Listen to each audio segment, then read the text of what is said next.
Bonjour à tous et bienvenue dans les locaux de la République et de l'Éclair des Pyrénées pour ce débat des élections municipales. Nous avons tout au long de cette semaine et avant l'échéance organisé des débats avec tous les candidats dans les principales villes du Béarn. Et nous avons aujourd'hui pour Billère Jean-Yves Lalanne, maire sortant, tête de liste de Billère pour tous 2020, et Jérôme Ribette, Billérois 2020, à la tête de cette liste. Pour vous poser des questions pendant à peu près une petite demi-heure, nous avons Marie Berthoumieux, qui est la directrice de la rédaction de l'agglomération paloise et qui va commencer par une première question. Donc le tirage au sort a désigné Jean-Yves Lalanne. Bonjour. Bonjour. On va démarrer doucement. À quelques jours du premier tour, quel est votre état d'esprit, Jean-Yves Lalanne ? En politique, il faut être humble, mais je suis plutôt serein. Et très optimiste, évidemment. Jérôme Ribette. Bien, une fois n'est pas coutume, je vais être d'accord avec Jean-Yves Lalanne. Pour ma part aussi, je suis très serein, surtout quand on voit les remontées que l'on a avec le porte-à-porte que l'on fait. Il y a une grosse demande de changement de la part des Billérois, une grosse attente de renouveau. Et donc, nous attendons évidemment le vote des Billérois et le résultat de la consultation avec beaucoup de sérénité et beaucoup d'enthousiasme. Parmi les chiffres qui ont marqué cette campagne, il y a notamment ce 5% de baisse de la population à Billère, qui fait que Billère n'est plus la deuxième ville du Béarn et de l'agglomération. Elle a été dépassée par Lens. Une question toute simple, cette baisse de la population, je crois qu'on est à 12 804 habitants lors du dernier recensement. Jérôme Ribette, c'est grave, docteur ? Oui, effectivement, c'est un symptôme. C'est le symptôme d'un problème plus profond qui est la perte d'attractivité de notre commune. La perte d'attractivité qui se ressent donc avec la baisse des habitants, mais aussi avec la perte d'attractivité au niveau des entreprises. C'est problématique parce qu'au-delà du fait d'être première, deuxième ou troisième ville du Béarn, peu importe, on ne fait pas la compétition avec les autres. Ce qui est important, c'est de voir que quand la population diminue, il y a des pertes de ressources, forcément. On est une ville qui investit, mais si on n'a pas les ressources qui vont avec, ça ne peut pas aller. Et en plus de ça, il y a évidemment des dotations de l'État, par exemple, qui sont liées à la population. Donc quand la population diminue, on est vraiment sur la voie du déclin à Billère en ce moment.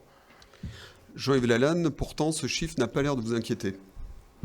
Non, parce que le sondage que réalise, le chiffrage que réalise l'INSEE, c'est sur une fraction de la population, 8% de la population, avec un système aléatoire. Cela peut interroger, mais nous sommes dans une ville urbaine. Et toutes les villes urbaines sont touchées par la périurbanisation. Ceci dit, ce sont des statistiques, ce sont des éléments qui nous sont communiqués à 2017. Or, la réalisation du nouveau centre-ville démontre que nous aurons un peu plus d'habitants. Mais on ne cherche pas à avoir plus d'habitants, on cherche à aménager la ville. Le problème, ce n'est pas d'être la seconde ville du Béarn ou la troisième ville du Béarn. Quand on regarde objectivement, nous avons le même nombre d'enfants dans les écoles, dans les 5 écoles, 890 de cet ordre-là, à quelques unités près. C'est une stabilité. Nous avons plus de foyers fiscaux, donc ce sont des éléments objectifs. Et la ville est attractive, pas du point de vue du nombre d'habitants, parce que ce n'est pas le nombre qui détermine, c'est sa politique, et sa politique aussi associative. Et ce que l'on peut constater, c'est que depuis 10 ans, le nombre d'associations de Billère est passé de 100 à 180. Et ça témoigne de l'attractivité. Et le problème, ce n'est pas que je dise Billère est attractive et que mon adversaire dise Billère n'est pas attractive. Le problème, c'est de constater ce que disent les gens. C'est ce qui nous importe. Et ce que nous disent les gens, c'est effectivement que Billère est attractive, Billère est une ville assez paisible et surtout, c'est une ville très dynamique, tant du point de vue de la politique environnementale, du point de vue de la politique associative, du point de vue de la politique sportive. Marie Berthoumieux, une question pour Jérôme Ribette. Alors, vous n'avez pas le même point de vue tous les deux sur les finances de la ville. Selon Jean-Yves Lalanne, il y a un vrai sérieux budgétaire. Selon vous, en revanche, la situation est dégradée et vous empêcherez d'investir si vous êtes élu. Est-ce que vous pouvez nous donner chacun votre point de vue sur sur ces finances, puisque vous êtes élu d'opposition aussi. Oui, bien sûr. Eh bien, nous avons à Bière à peu près en ce moment une dette de 13 millions d'euros. Alors évidemment, Jean-Yves Lalanne nous dit que la dette s'est maintenue au fil du temps depuis qu'il est élu. Le problème, c'est qu'entre-temps, nous avons vendu tout notre patrimoine foncier, ou quasiment tout notre patrimoine foncier. Donc la dette est restée stable alors qu'on a vendu énormément de biens appartenant à la ville. Et oui, ça nous pose un problème parce que du coup, avec une dette aussi élevée, avec un ratio une capacité de désendettement à 7,5 années, forcément, ça nous plombe les investissements futurs. Et surtout, il faut voir ce qu'il y a été fait pendant ce mandat avec les investissements qu'on a mis en place. Et pour moi, on en reparlera certainement, il y a des investissements qui ont été faits, qui ont été ratés. Le centre-ville de Bière a été raté d'un point de vue architectural, d'un point de vue de l'utilité des équipements qui ont été mis en place. Bon, c'est pas une surprise parce que c'est des éléments qu'on a débattu en conseil municipal pendant ces 6 dernières années avec Jean-Yves Lalanne. Mais oui, la situation financière de la ville est dégradée. Nous avons du mal à investir, nous avons du mal à assumer le fonctionnement quotidien de la commune. Alors, à cause évidemment de la dette importante, à cause de la vente de tout notre patrimoine foncier, et aussi, on le disait tout à l'heure, à cause de la perte d'attractivité, et j'insiste là-dessus. Jean-Yves Lalanne nous dit que c'est pas ce qui compte, la population, mais au début du centre-ville, je me souviens qu'il nous parlait de faire venir 16 000 habitants, 17 000 habitants à Bière. On en est très très très loin, on voit qu'on est vraiment sur la pente du déclin. Alors, je sais que Jean-Yves Lalanne est très fort quand il y a un problème qui s'oppose pour nous expliquer qu'en fait il n'y a pas de problème, mais évidemment quand une commune perd quasiment 800 habitants en 10 ans, pendant que les autres communes gagnent en population, il y a quand même des questions à se poser à mon avis. Qu'avez-vous à répondre, Jean-Yves Lalanne, sur cette question des finances, parce qu'on était parti des finances? Les finances peuvent paraître un sujet ardu pour les gens qui ne manient pas la comptabilité des collectivités, mais c'est en fait très simple. Le budget d'une commune, il est équilibré. Ce n'est pas comme le budget de l'État. Il n'y a pas de dette, il n'y a pas de déficit public.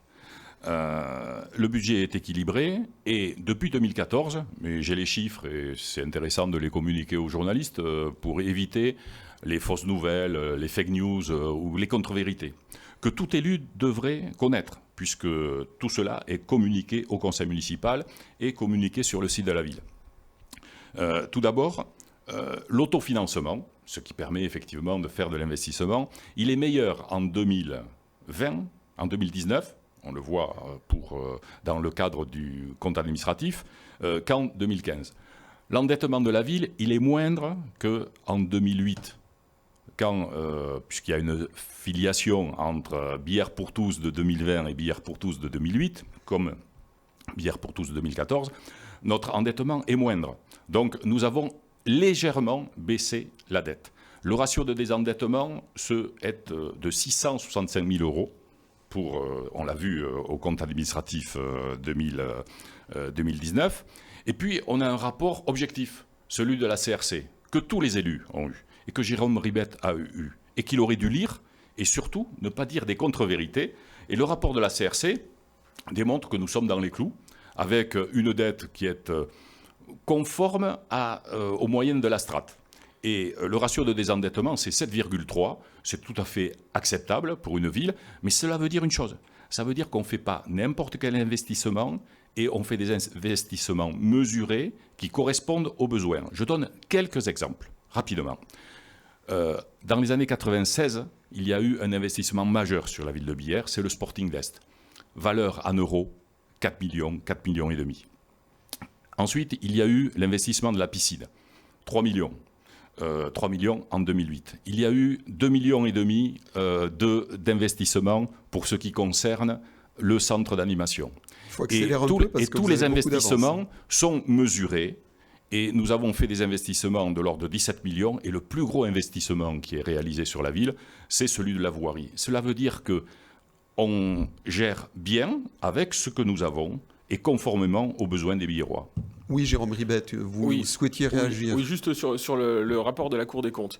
Parce que quand même, quand les services nous ont envoyé évidemment ce rapport, je suis un peu étonné de l'attitude de Jean-Yves Lalanne parce que nous étions tous engagés, les élus, à ne pas divulguer les informations de ce rapport avant qu'il soit rendu public et débattu publiquement au conseil municipal, ce qui n'a pas pu être le cas pour plein de raisons.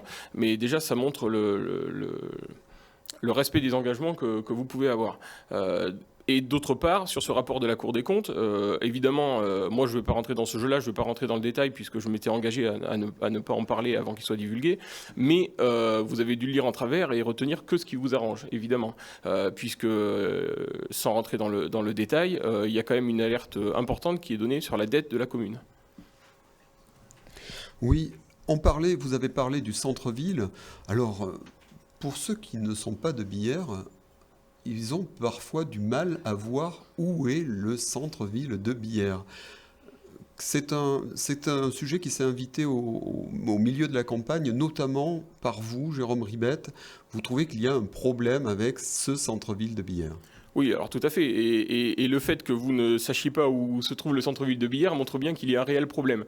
Alors la mise en place de ce centre-ville de Billère est un vieux projet qui date des mandatures précédentes, celle de M. Lalanne.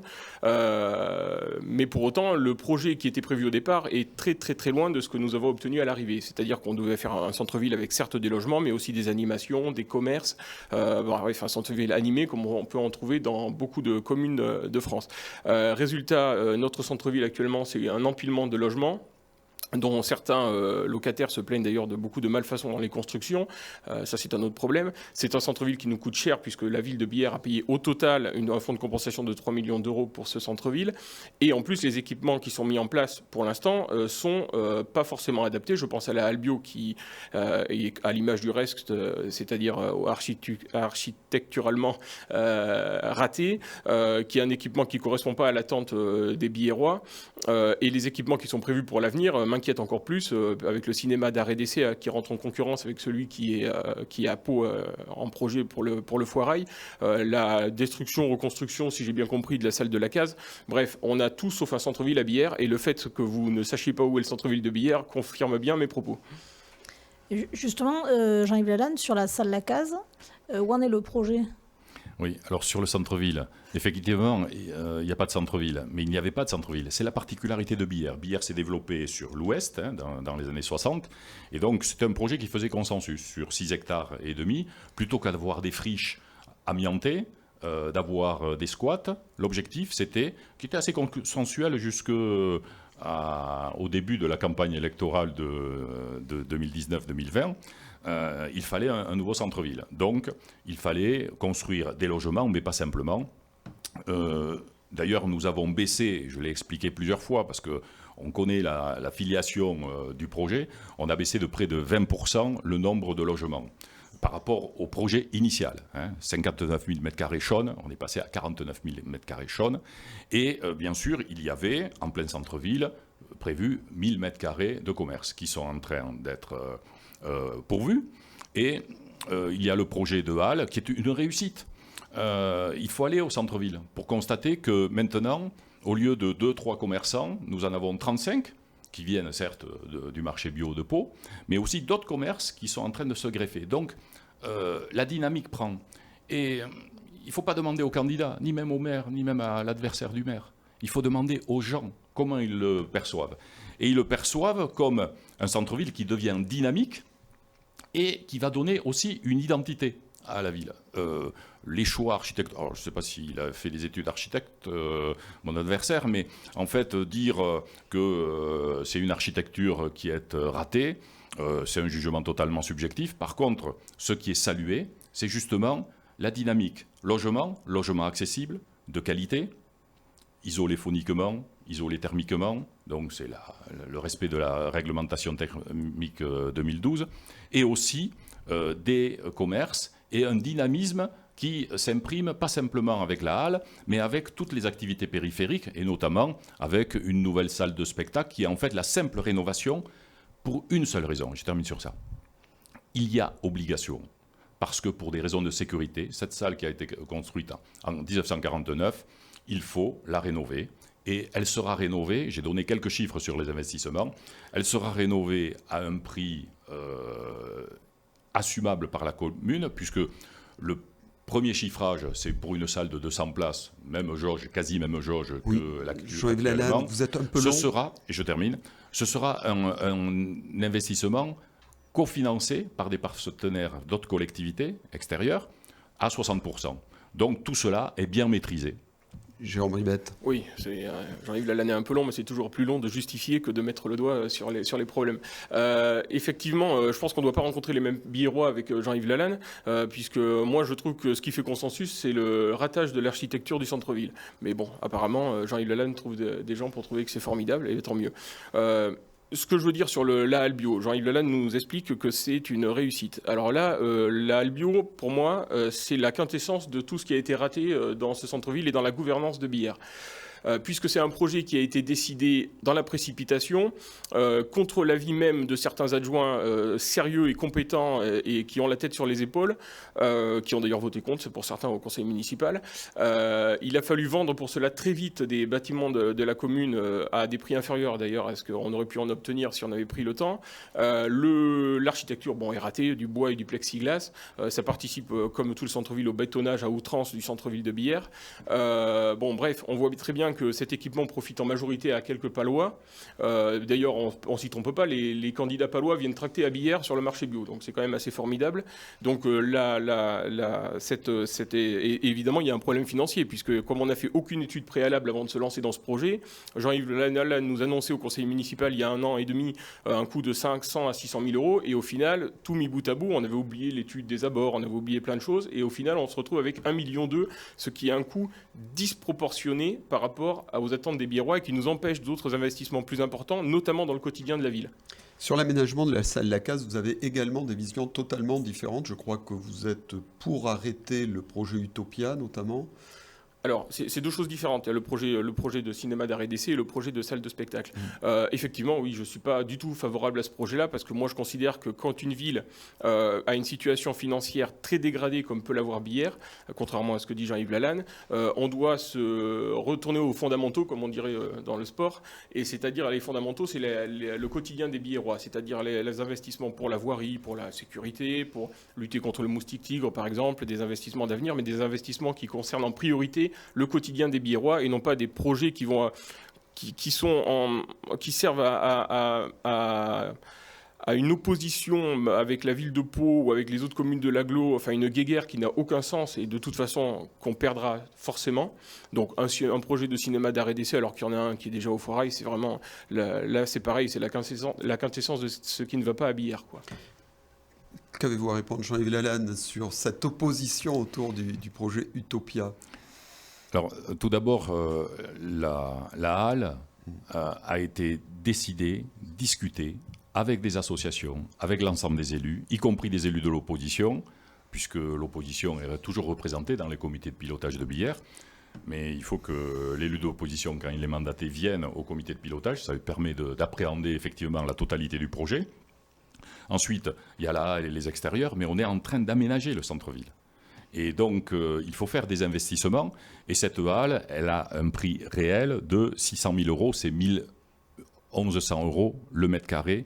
C'est aussi un bâtiment exemplaire, une halle bois. Je pense que c'est un signal aussi qui est donné, y compris à l'économie locale, puisque nous avons fait le choix d'une halle bois qui est produite à partir du bois des différentes vallées des Pyrénées. Sur le cinéma, en fait, c'est un investisseur privé, associatif, Utopia, qui est prêt à investir. Nous rediscuterons avec eux, mais ça ne coûte rien à la commune.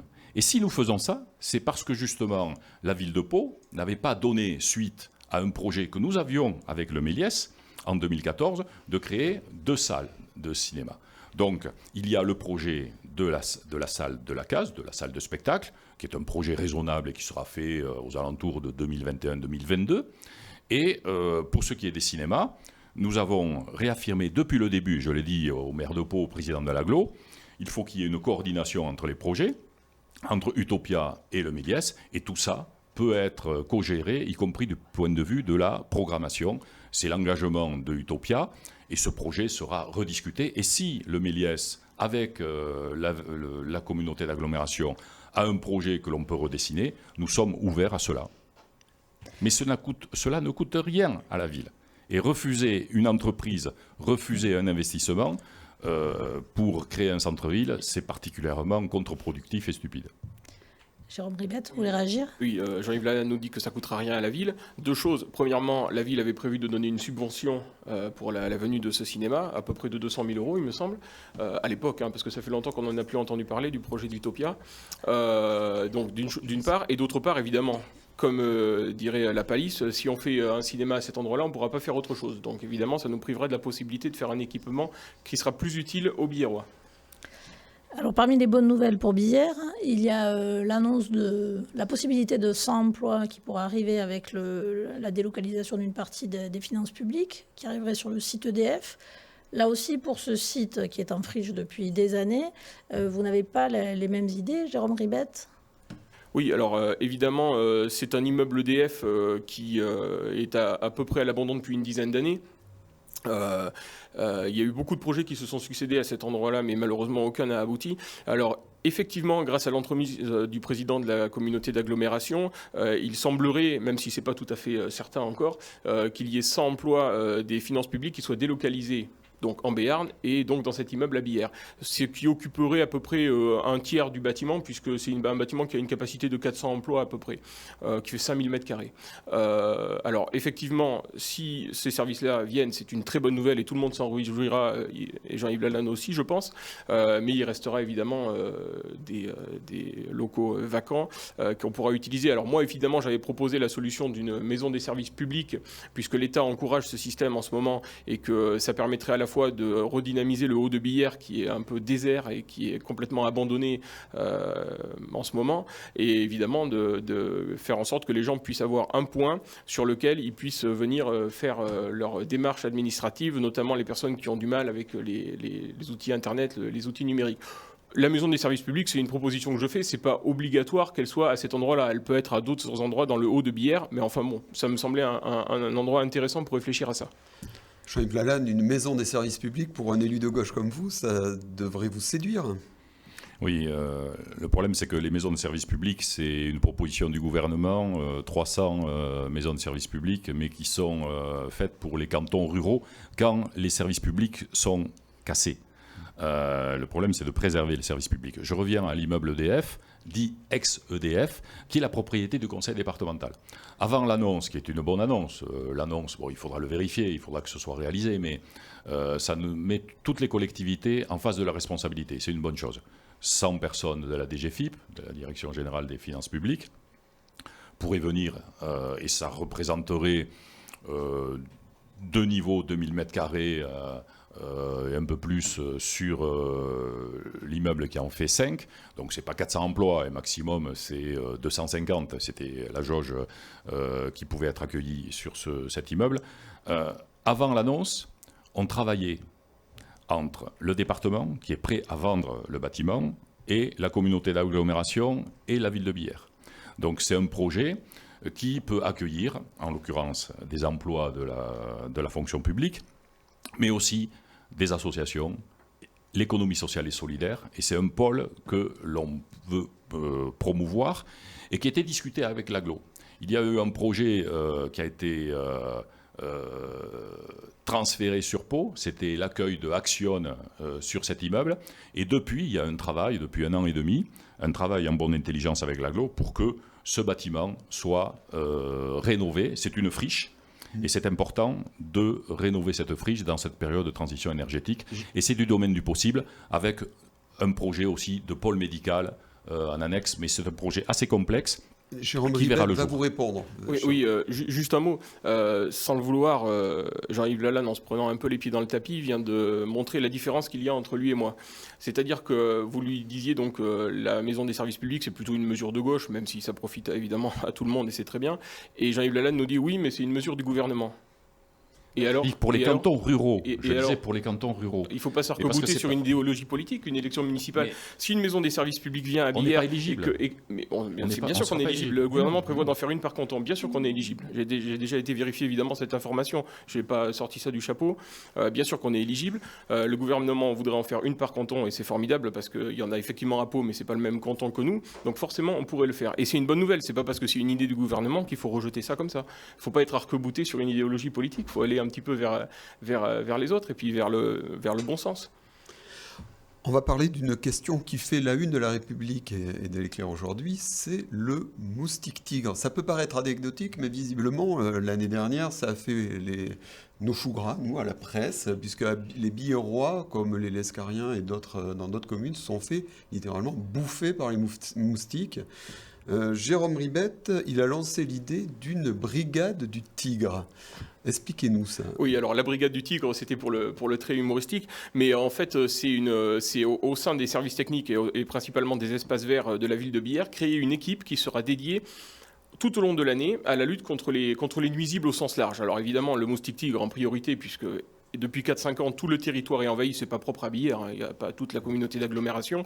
Et donc il va falloir mettre en place des mesures à la fois de prévention, évidemment, sur le domaine public, les eaux stagnantes en particulier, et chez les particuliers qui en font la demande, mais également de démoustication. Alors, je ne vais pas rentrer dans les détails, il y a 2 produits qui existent. Il y a soit une bactérie qui sélectionne particulièrement le système digestif des moustiques tigres et qui permet de les éradiquer, sans faire de mal ni aux animaux ni aux autres personnes, ou alors, évidemment, il y a des produits bioactifs, mais qu'il faut repasser toutes les 4 semaines. C'est-à-dire qu'une fois qu'on a fait tout le tour de la ville, il faut recommencer au point de départ. Évidemment, les produits chimiques lourds sont réservés au cas de dengue ou de maladies transmissibles par le moustique qu'on ne souhaite pas du tout avoir à Billère, et donc on ne les utilisera pas. Mais je pense que le problème est suffisamment important, et je parlais tout à l'heure d'investissement dans le quotidien, ça en fait pleinement partie. Le problème est suffisamment important pour qu'on crée une équipe spéciale à Billère qui soit chargée de lutter contre ces nuisibles et qui s'occupera en cette période, à peu près fin février, début mars, du piégeage aussi des rennes des frelons asiatiques. Voilà. Et donc, il y aura cette brigade spéciale dédiée à la lutte contre les nuisibles. Jean-Yves Lalanne, vous estimez que la guerre contre le moustique tigre est déjà ouverte ? Oui, monsieur Jourdain découvrait qu'il faisait de la prose. Heureusement qu'on s'en occupe dans toutes les communes. À Billère, on avait pris un soin particulier à publier une plaquette pour faire de la prévention. Et effectivement, cela passe par de la prévention pour les moustiques tigres, parce qu'on peut intervenir sur le domaine public. Mais si la population n'est pas sensibilisée et si elle laisse des eaux stagnantes dans une propriété, le rayonnement du moustique tigre est tel que l'effort de la collectivité est annihilé. Donc il y a une politique de sensibilisation, de prévention. Et évidemment, les services font ce travail-là. On a déjà une personne dédiée qui s'occupe de la politique environnementale, et puis les services espaces verts qui sont mobilisés de ce point de vue-là. Donc il faut continuer, évidemment. Donc on peut réinventer la roue, mais ce n'est pas la peine de commenter ce qui se fait déjà. Il y a un travail aussi de coordination avec les autres collectivités. Par exemple, pour le frelon asiatique, une des spécificités de la lutte contre le frelon asiatique, une des spécificités de Billère, c'est justement d'intervenir chez les particuliers gratuitement. Et c'est ce que devraient faire toutes les communes. Le SDIS s'est retiré de cette procédure-là. Nous, on l'a mis en œuvre dès que le frelon asiatique et les nids ont pu apparaître ici sur Billère. Et il faut que cette politique soit concertée au niveau d'une communauté d'agglomération. C'est un périmètre pertinent au niveau du département. Et donc, toutes ces politiques-là, ce sont des politiques récurrentes et déjà engagées, évidemment.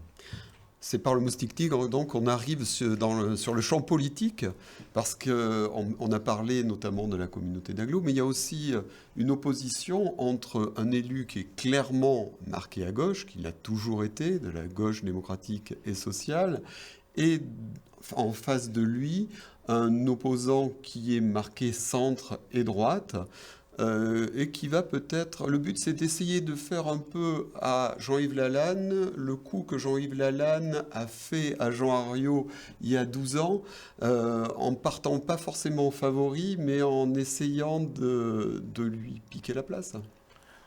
Oui, alors je ne sais pas si je suis là pour piquer la place uniquement, c'est pas une guerre de personnes. Moi, je ne suis pas dans des coups stratégiques ou dans des imbrications de cases, de partis politiques, etc.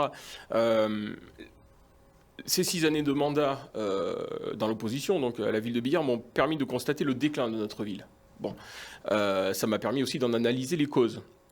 Donc à partir de là, effectivement, j'ai monté une équipe de personnes. Moi, mon équipe est constituée uniquement de biérois ouverts sur Billère qui ne sont pas arc-boutés sur une idéologie politique. D'ailleurs, vous noterez qu'on n'est pas allé recruter des personnes extérieures à Billère, des personnalités politiques extérieures à Billère pour essayer de marquer politiquement notre liste. Nous sommes simplement des biérois qui vivons au quotidien à Billère. Et donc, nous avons fait évidemment un projet adapté à la situation de notre ville. Il faut qu'on réinvestisse dans le quotidien, il faut évidemment qu'on bâtisse une ville de proximité, qu'on réinvente le bien vivre ensemble et évidemment le cœur de tout, qu'on redonne de l'attractivité à notre commune. Mais le diagnostic, il est fait par des biérois qui sont au quotidien dans les problématiques de notre ville. Je ne suis pas du tout là pour faire une liste politique marquée sur un certain camp, même si moi personnellement, évidemment, comme tout le monde le sait, je suis encarté au MoDem et je fais partie donc de cette famille politique-là. Jean-Yves Lalanne ? Oui, moi je suis plus membre d'un parti politique, mais notre volonté c'était de rassembler toutes les sensibilités de gauche, comme vous l'avez dit. Et l'élection se fait sur le projet municipal, sur la base d'un bilan. C'est ça qui est important. Et nous avons un immense avantage de ce point de vue-là. Jérôme Ribette critique la politique qui est menée sur Billère, mais il nie la réalité et aussi il nie l'état d'esprit des gens qui agissent à Billère et qui considèrent que la ville est dynamique et a une véritable identité. Sur le plan politique, il le dit, il est encarté au MoDem, mais il soutient la politique du gouvernement Macron. Et dans une période comme cela, même si cela ne détermine pas la majorité du vote, il y a nécessité actuellement de ne pas laisser les politiques gouvernementales être réalisées sur le plan local. Et ces municipales dans les grandes villes seront aussi un vote sanction contre la politique du gouvernement Macron-MoDem. Et c'est pour cela aussi que l'équipe municipale constituée par Jérôme Ribette sera en difficulté en 2020. Oui, effectivement, pour la deuxième fois, Jean-Yves Lalanne se prend les pieds dans le tapis. La politique gouvernementale a peu à voir avec la politique municipale. Et d'ailleurs, je défie Jean-Yves Lalanne, qui a reçu mon programme et qui l'a certainement lu avec beaucoup d'attention, de trouver quelque chose dans mon programme qui soit en lien avec la politique gouvernementale. Vu le contexte, vous cachez vos idées politiques. Pas du tout. Je l'ai dit tout à l'heure, j'ai dit que j'étais encarté au MoDem. Je l'ai dit clairement, il me semble. Je parlais du gouvernement Macron et de sa politique, qui a des conséquences dramatiques sur la vie locale. On va laisser Jérôme Ribette peut-être terminer. Oui, j'ai dit ce que j'avais à dire. C'est-à-dire que la politique gouvernementale, c'est quand même assez dramatique qu'au bout de 12 ans de mandat, vous en soyez à vous réfugier derrière des considérations de politique gouvernementale pour essayer de vous sauver. C'est quand même problématique. Parce que, comme je vous le dis, regardez mon programme. Est-ce que dans mon programme, il y a des choses qui vous choquent ou qui sont liées avec ce que vous dénoncez au niveau de la politique gouvernementale ? Je peux entendre que vous ne soyez pas d'accord avec le gouvernement. C'est tout à fait votre droit. Je sais que vous avez instrumentalisé votre rôle de maire pendant les 12 dernières années, et particulièrement les 6 dernières années, pour faire de la politique nationale. Vous aviez porté le gilet jaune quand c'était la mode du gilet jaune, le drapeau rouge quand c'était la mode anti-G7. Mais moi, je ne suis pas du tout dans cette optique-là. Moi, si je veux être maire de Billère, c'est pour m'occuper de Billère. Je serai candidat, contrairement à vous, je ne serai pas candidat ou candidat à la candidature pour le Parlement. Je veux m'occuper de Billère, point final. On va s'arrêter là et on va passer à la conclusion de ces débats. Et le tirage au sort a désigné Jérôme Ribette pour, en 1 minute à peu près, dire aux Billérois le message qu'il veut faire passer à quelques jours de ce premier tour. Bon, moi, ce que je voudrais dire aux Billérois, c'est que nous avons une occasion cette fois-ci assez nette et franche de faire en sorte que Billère aille de nouveau de l'avant. C'est-à-dire qu'avec notre équipe, Billérois 2020, nous avons travaillé, nous avons fait un diagnostic précis de l'état de la ville, nous avons analysé les causes des problématiques et du déclin de Billère, et ça je le dirai 100 fois s'il le faut, mais notre ville est en déclin, et nous avons évidemment proposé des solutions. Alors d'abord des solutions simples qui consisteront à arrêter les projets pharaoniques que Jean-Yves Lalanne a et qui n'ont aucun sens pour le quotidien des Billérois, pour pouvoir réinvestir dans le quotidien. Et dans un deuxième temps, renouer avec l'attractivité de la ville, augmenter les ressources de la ville, faire venir des entreprises, créer des emplois, créer de l'émulation commerciale. Jean-Yves Lalanne, pour vous résumer, la ville de Billère est en train de foncer droit dans le mur. Jean-Yves Lalanne propose de klaxonner. et moi je vous propose de tourner le volant. Voilà, faites votre choix. Jean-Yves Lalanne. J'ai souvent l'habitude de dire que le passé est porteur d'avenir, c'est-à-dire que notre bilan nous donne un immense avantage. C'est que ce que nous avons réalisé depuis 10 ans démontre que la ville est dynamique, la vie associative se développe. Et ce n'est pas, encore une fois, un avis des élus sortants ou des adversaires. Ce n'est pas cet avis-là qui compte, c'est celui des gens. Et cet avis-là s'est déjà exprimé lors de dernières élections. Et nous avons une filiation entre ce que nous avons engagé depuis 2008, depuis 2014, et que nous allons continuer en gérant les finances de la collectivité de façon bien équilibrée, avec aucun investissement pharaonique.